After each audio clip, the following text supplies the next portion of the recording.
प्रत्येक प्रवासाची सुरुवात एका पावलाने होते आणि आज मी टाकतोय माझं पहिलं पाऊल तुमच्यासोबत. काही ठिकाणी आपण नकाशावरती शोधतो आणि काही ठिकाणी मनात. आजचा हा प्रवास फक्त डोंगर चढण्याचा नाही, तर स्वतःला शोधण्याचा आहे. ही वाट कधी खडतर असेल, कधी सोपी, कधी पाऊस भिजवेल, तर कधी वारा साथ देईल. पण प्रत्येक क्षण मी कॅमेऱ्यात आणि मनात बंदिस्त करून तुमच्यापर्यंत पोहोचवणार आहे. तर चला सुरू करूया ही नवीन सफर. नमस्कार मंडळी, मी जीवन आणि तुम्ही पाहत आहात एजे मुमेंट्स. श्रावणातील पहिला समोर असल्यामुळे आज आपण निघालो आहोत भामचंद्र डोंगराच्या ट्रेकवरती. हा डोंगर म्हणजे निसर्गप्रेमींसाठी स्वर्ग आहे. हिरवळ, पावसाचे थेंब आणि वर महादेवाचे मंदिर. चला तर मग सुरुवात करूया. भामचंद्र डोंगराची चढाई ही सुरुवातीपासूनच खूप तीव्र आहे. पावलं जरा जड होतात, श्वास थोडा फसफसतो, पण मन अजूनही पुढे धावतंय. कारण माहिती आहे, वरती महादेव आहेत आणि त्यांचे दर्शन म्हणजे सर्व थकवा विसरायला पुरेसे आहे. कधी कधी पाऊस येतो, काही सांगून जातो, काही धुवून टाकतो. इथला पाऊस फक्त भिजवत नाही, तो मनातल्या सगळ्या काळजींचे ओझे हलकं करतो. ट्रेक म्हणजे फक्त डोंगर चढणे नसतं, तो असतो एक अनुभव. हसण्याचा, थकल्यावर हात धरून पुढे नेण्याचा आणि आठवणीत कायम साठवून ठेवण्याचा.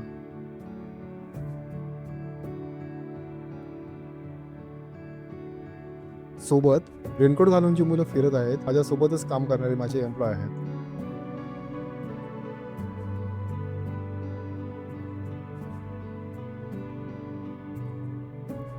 इथं आल्यावर मन शांत होतं.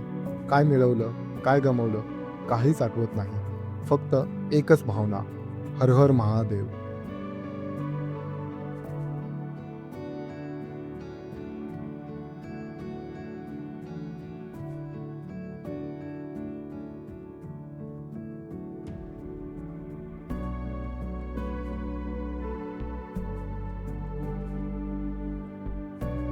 भामचंद्र डोंगरावरती एकूण 3 गुहा आहेत.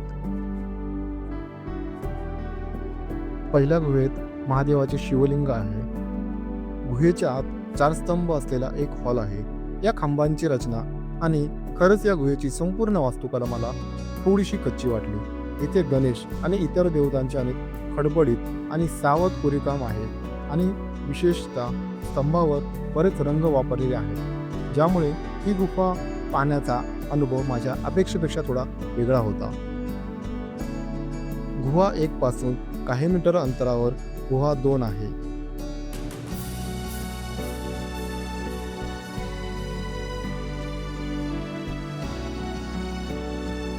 गुहा 2 पासून पुढे आल्यास आपल्याला बुद्धकालीन शिल्पकलेचे काही अवशेष आढळतात.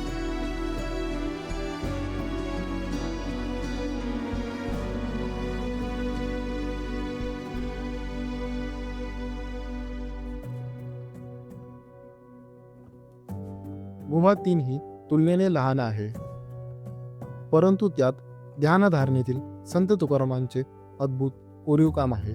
तसेच विठ्ठल रखुमाईचे मंदिर आहे.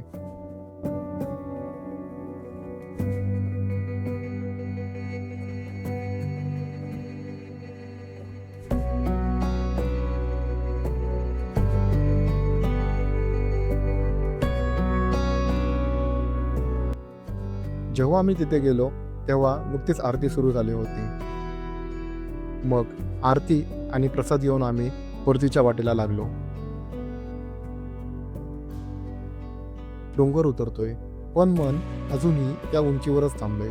त्या ट्रेकमधून काय मिळाले? थोडा थकवा, भरपूर आठवणी आणि मनातील एक शांतता. तर मित्रांनो, हा होता माझा भामचंद्र डोंगर ट्रेकचा अनुभव. जर तुम्हालाही ट्रेकिंग, निसर्ग आणि थोडा आत्मशोध करायचा असेल तर हा ट्रेक एकदा तरी करून बघाच. आपण पुन्हा भेटूया अशाच एका प्रवासात.